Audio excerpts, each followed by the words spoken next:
Hi, everyone. My name is Tracy, and I need to share something deeply personal about my family. How I learned that sometimes the people closest to us can be the most toxic. I'm a 33-year-old interior designer living in Boston. My life seemed perfect not long ago.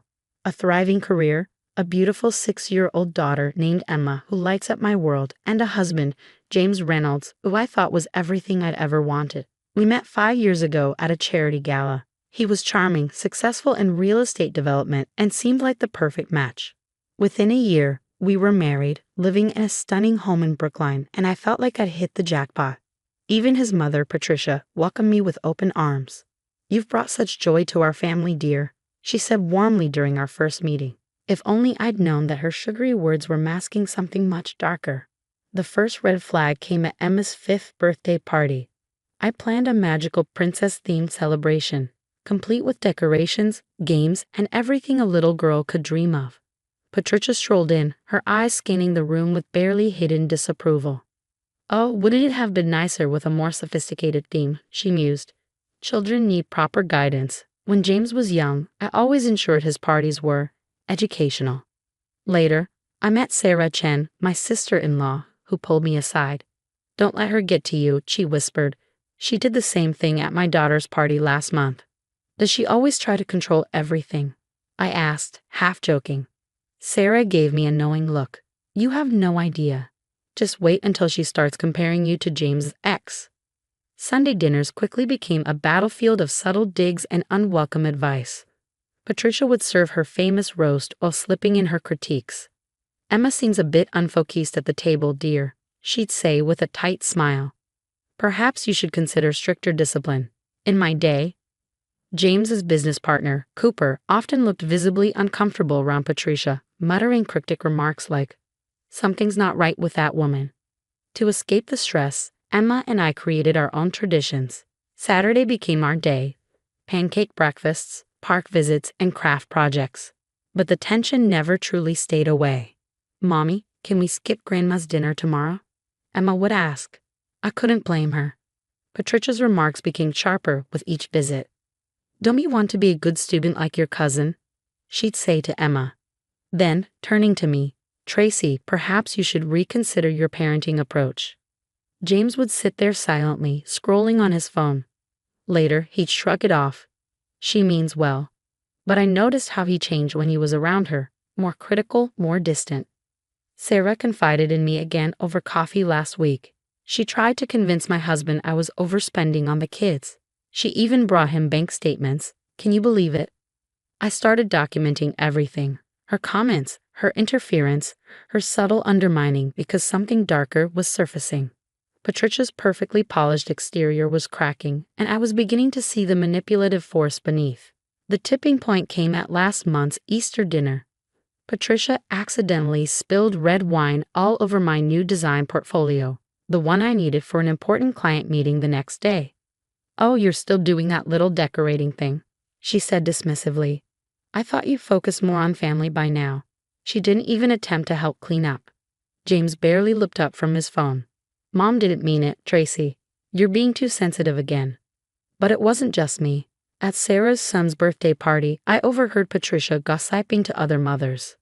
"Poor James. I worry about Tracy's stability. She's been so erratic lately. Did you know she takes medication for her nerves?" I've never taken anxiety medication in my life. Then came the dinner that changed everything. Emma, excited about her school art project, was chatting away at the table. "Sweetheart, please sit still," I said gently. "She's disrupting dinner." Patricia snapped. Turning to James, she barked, "Your daughter needs discipline." Before I could respond, Patricia grabbed Emma's arm and marched her downstairs. The sound of the basement door locking sent chills down my spine. "She needs to learn," Patricia said coldly, pocketing the key. "This is how we handled James when he misbehaved," Patricia said with a chilling smile, her words hanging heavy in the air. Below us, Emma's cries echoed from the basement. "Where's my mommy?" she sobbed. I bolted from my chair. "Give me the key, now." "You're being hysterical, Tracy," James said, his tone clipped, as if I were the one out of line. Patricia waved a hand dismissively. "Emma was just playing down there," she claimed later, after I'd already called the police. Stop making a scene. That night, while James was in the shower, his phone lit up with messages from Patricia. One caught my eye. We need to handle the situation before she ruins everything. Remember what happened with Rachel? We can't let that happen again. I've already spoken to Dr. Harrison about getting her evaluated. My hands shook as I read those words. Who was Dr. Harrison? What had happened with Rachel? The next day, James pulled me aside at work. His expression was grave. Tracy, listen carefully. Something's not right with the company finances. Patricia's name is on documents she shouldn't be involved with. Be careful. What do you mean? He hesitated. Last time someone questioned her involvement, they were forced to resign under serious allegations. What kind of allegations? The kind that ruin careers and families. Watch your back. Patricia has friends in high places. I didn't have long to process his warning. That night, I overheard James on the phone. Yes, Mother. I understand. Tracy won't be a problem much longer. Emma still has nightmares about the basement. She wakes up crying, clutching me, whispering, "Don't let Grandma take me." This isn't just about control anymore. Something bigger, something darker, is unfolding, and I need to uncover it before it's too late. The first step was digging deeper. After the basement incident, Sarah invited me to a quiet cafe, far from prying eyes. Rachel, she said, lowering her voice.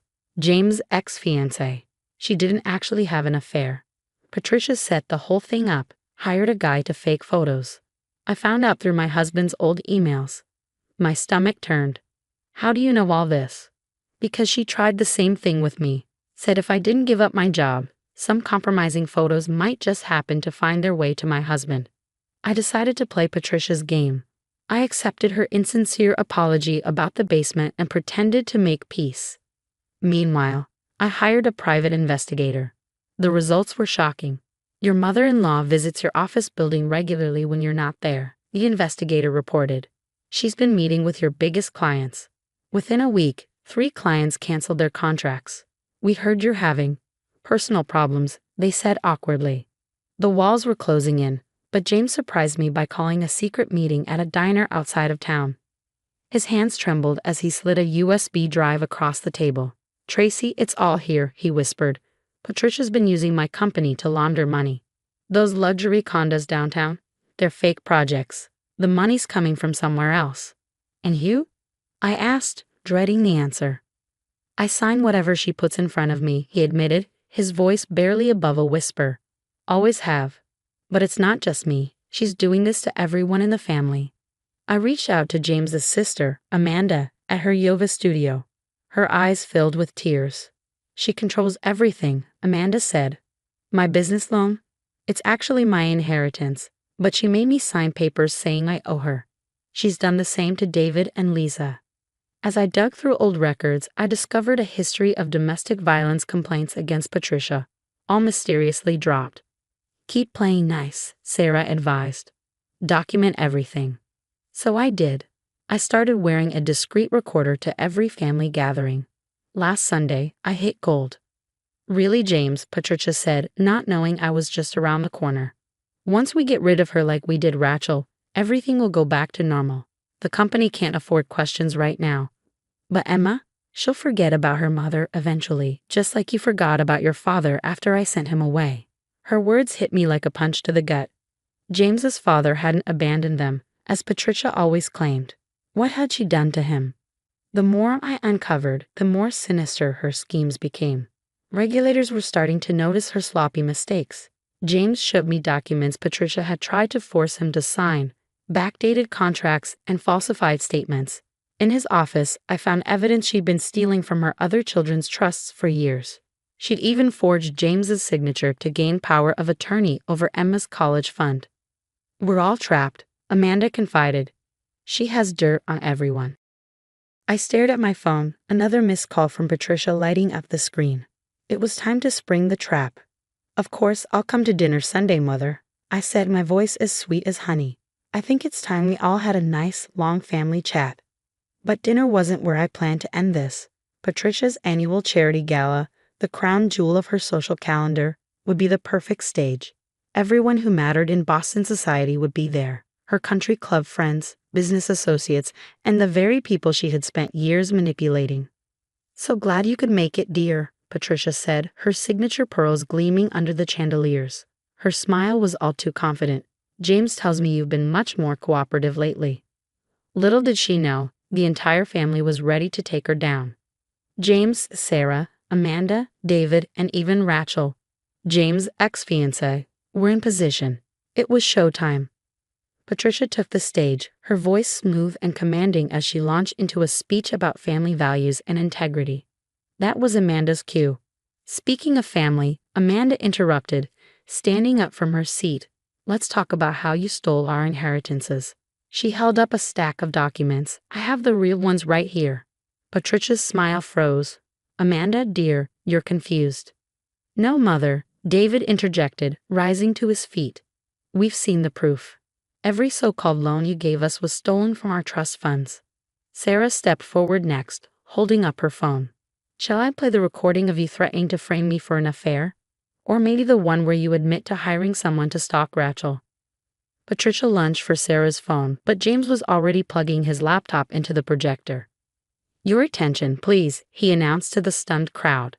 "These documents show years of fraud at Reynolds Development. My mother has been using the company to launder money, funneling millions into her own accounts." Gasps rippled through the room as Rachel emerged from the crowd. "Is this also ridiculous, Patricia?" she said, her voice steely. "Like how you faked photos of me cheating? Or how about we discuss what really happened to James's father?" Pandemonium broke out. Patricia's carefully curated world crumbled before her eyes. Her country club friends backed away in disgust as police officers entered the room, escorted by SEC agents James had already tipped off. "You ungrateful little..." Patricia hissed at me, venom dripping from every word. "I'll destroy you like you destroyed your husband." Smiling coldly, I reached into my bag and pressed play on my recorder. Her voice echoed through the room. "Once we get rid of her, everything will go back to normal. Emma will forget about her mother, just like James forgot about his father after I sent him away." The truth about James's father finally came to light, and Patricia's empire crumbled under the weight of her crimes. 1 year later, life looks completely different now. My design firm is thriving, expanding into New York, and Emma's nightmares have all but vanished with the help of therapy. She loves her new school, her smile bright and unafraid. Patricia, on the other hand, is facing multiple lawsuits from enraged investors. Her assets are frozen, her once gilded reputation is ruined, and her social circle has abandoned her. Last I heard, she's living in a tiny apartment, utterly alone. James lost everything in our divorce. The SEC investigation revealed he had knowingly participated in Patricia's schemes, signing off on fraudulent deals for years. After serving a brief sentence, he moved to Ohio, working at his cousin's car dealership. Yesterday, I received a tear-streaked letter from Patricia. "I'm sorry for everything. Can we talk?" I didn't read past the first line. I shredded it and tossed it into the trash. "Mommy, can we get ice cream?" Emma asked this morning, her eyes sparkling. "Of course, baby," I said, looking around our peaceful new home. Surrounded by true friends like Sarah and Amanda, I felt a deep sense of peace. We'd done it. We were free. The best revenge wasn't just exposing Patricia's lies or seeing her empire fall. It was this: happiness, success, and a life completely free from toxic people. Patricia, she's just a cautionary tale now, one I tell other women when we talk about trusting our instincts. Sometimes the only way to win is to walk away and let karma do the rest. Would you have exposed Patricia immediately, or would you have played the long game like I did to bring her entire empire crashing down? Let me know in the comments.